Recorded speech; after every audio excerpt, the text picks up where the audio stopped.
Bantu. Video ini adalah tugas dari manajemen logistik. Untuk nama kelompok yang pertama adalah Restiana dengan NPM 1975-1054 dan yang kedua Wulan Restiana NPM 1975-1069 dari program studi D3 Agribisnis kelas 4B. Di sini saya sendiri Wulan Restiana. Analisis nilai tambah tempe di Desa Gunung Sulah, Kecamatan Wehalin, Bandar Lampung. Subsektor pertanian khususnya tanaman pangan menjadi salah satu fokus pengembangan pertanian karena menjadi penyumbang pendapatan negara terbesar di sektor pertanian.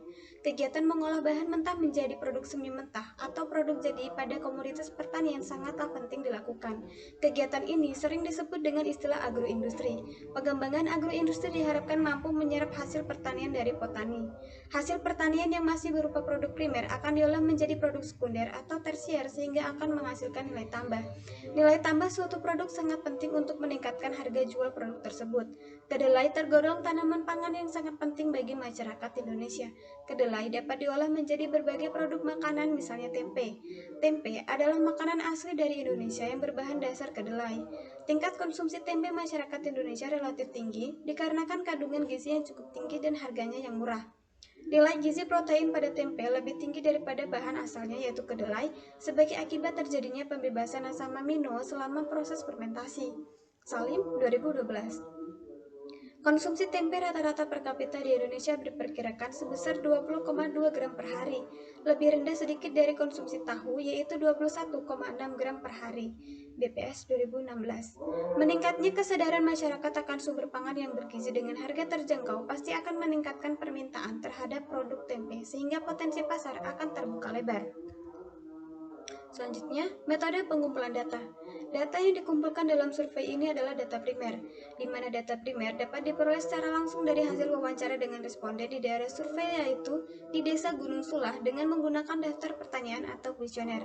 Alat bantu penelitian berupa buku, pulpen, dan kalkulator. Analisis data dilakukan menggunakan metode Hayami, yaitu dengan pendekatan nilai tambah. Nilai tambah dihitung dengan memperhatikan interaksi antara pelaku dengan tujuan masing-masing. Pamungkasari 2018. Perhitungan analisis nilai tambah dengan metode Hayami menggunakan 3 variabel yaitu yang pertama, output, input, dan harga. Yang kedua, penerimaan dan keuntungan, dan yang ketiga adalah margin. Waktu dan tempat. Waktu pada hari Minggu tanggal 25 April tahun 2021 bertempat di Desa Gunung Sulah, Kecamatan Wehalin, Bandar Lampung. Hasil survei dan pembahasan. Yang pertama, profil usaha. Usaha tempe ini merupakan usaha milik Bapak Kardi yang beralamatan di Desa Gunung Sulah, Kecamatan Wehalin, Bandar Lampung. Bentuk usaha merupakan perorangan. Usaha tempe ini dijalankan Pak Kardi bersama istrinya. Dalam satu hari, Pak Kardi mampu memproduksi tempe sebanyak 40 kg dengan bahan baku kedelai sebanyak 25 kg. Dalam 1 kg kedelai dapat menghasilkan tempe sebanyak 1,6 kg atau 24 bungkus tempe yang dijual oleh Pak Kardi seharga 15.000 per kilogram atau 1.000 per bungkus. Untuk alur produksi, proses pengolahan kedelai menjadi tempe adalah sebagai berikut.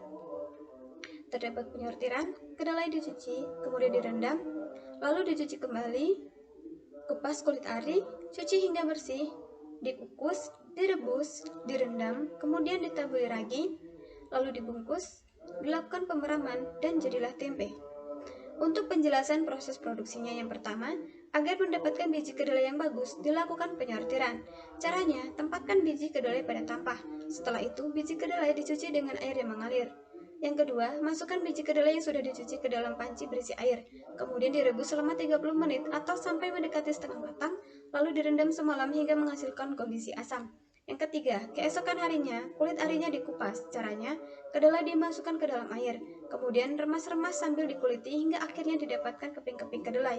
Yang keempat, keping kedelai dicuci sekali lagi dengan cara yang sama seperti mencuci beras yang hendak ditanak. Lalu masukkan ke dalam dandang mirip seperti menanak nasi. Yang kelima, setelah matang, angkat kedelai, lalu dihamparkan tipis-tipis di atas tampah. Ditunggu sampai dingin dan airnya menetes. Dan keping kedelai mengering. Yang keenam, proses selanjutnya adalah menambahkan ragi pada kedelai dengan mencampurkan sambil diaduk hingga merata. Ukurannya 1 kg kedelai menggunakan sekitar 1 gram ragi. Selanjutnya yaitu lanjutan dari penjelasan proses produksi. Yang ketujuh, bungkus kedelai yang sudah bercampur rata dengan ragi menggunakan daun pisang atau plastik. Yang kedelapan, peram bungkusan kedelai. Bila pembungkusnya berupa plastik, pemeraman dilakukan di atas keranjang-keranjang bambu yang diletakkan pada rak-rak. Bila pembungkusnya berupa daun, pemeraman dilakukan pada keranjang bambu yang ditutupi goni. Yang kesembilan, sesudah diperam semalaman, dilakukan penusukan dengan lidi. Tujuannya agar udara segar dapat masuk ke dalam bahan tempe. Yang kesepuluh, peram lagi semalaman. Keesokan harinya, tempe yang dibuat telah jadi dan siap dijual atau dikonsumsi. Yang selanjutnya yaitu perhitungan nilai tambah pengolahan tempe di Desa Gunung Sulah, Kecamatan Waihalim, Bandar Lampung. Yang pertama ada total rata-rata bahan baku kedelai yang digunakan dalam pembuatan tempe dalam 1 bulan produksi adalah 700 kg. Total rata-rata hasil produksi tempe dalam 1 bulan produksi adalah 1120 kg. Input tenaga kerja. Yang pertama ada jumlah tenaga kerja yang digunakan yaitu 2 orang. Jumlah hari kerja per bulan yaitu 28 hari. Jumlah jam kerja yaitu 5 jam per hari, yaitu mulai pukul 7 sampai pukul 12. Input tenaga kerja sama dengan 2 dikali 28 dikali 5 per 5 sama dengan 56 HOK per bulan. Selanjutnya harga produk rata-rata yaitu 15.000 per kilogram atau 1.000 per bungkus. Harga bahan baku. Harga bahan baku kedelai yaitu 9.000 per kilogram. Upah rata-rata tenaga kerja per hari yaitu 25.000. Sumbangan bahan lain. Yang pertama ada biaya rata-rata kayu bakar per bulan yaitu 420.000. Yang kedua ada biaya rata-rata ragi per bulan yaitu 43.000. Dan biaya totalnya didapatlah 463.000. Sumbangan bahan lain sama dengan biaya total bahan lain dibagi jumlah bahan baku sama dengan 463.000 dibagi 700 didapatlah 661,42 rupiah. Selanjutnya perhitungan nilai tambah metode Hayami. Di sini ada biaya variabel. Ada output, input, harga. Yang pertama ada output kilogram per bulan yaitu ada nilai 1120. Bahan baku dalam kilogram per bulan yaitu 700. Input tenaga kerja langsung atau HOK per bulan didapat 56. Faktor konveksi didapat 1,60. Konveksi tenaga kerja didapat 0,08. Harga produk harga produk yaitu 15.000. Upah rata-rata tenaga kerja rupiah per HOK yaitu 25.000. Pendapatan dan keuntungan. Harga bahan baku yaitu 8.000. Sumbangan input yaitu 661,42. Nilai produk didapat 24.000. Nilai tambah didapat 15.338,58. Rasio nilai tambah didapat 63,91%. Imbalan tenaga kerja didapat 2.000. Bagian tenaga kerja didapat 13,04. Keuntungan didapat 13.339. Dan bagian keuntungan didapat 55,58%. Balas jasa pemilik faktor-faktor produksi. Margin keuntungan kantor didapat 16.000. Pendapatan tenaga kerja didapat 12,50. Sumbangan input lain didapat 4,13. Keuntungan perusahaan didapat 83,37. Kesimpulan.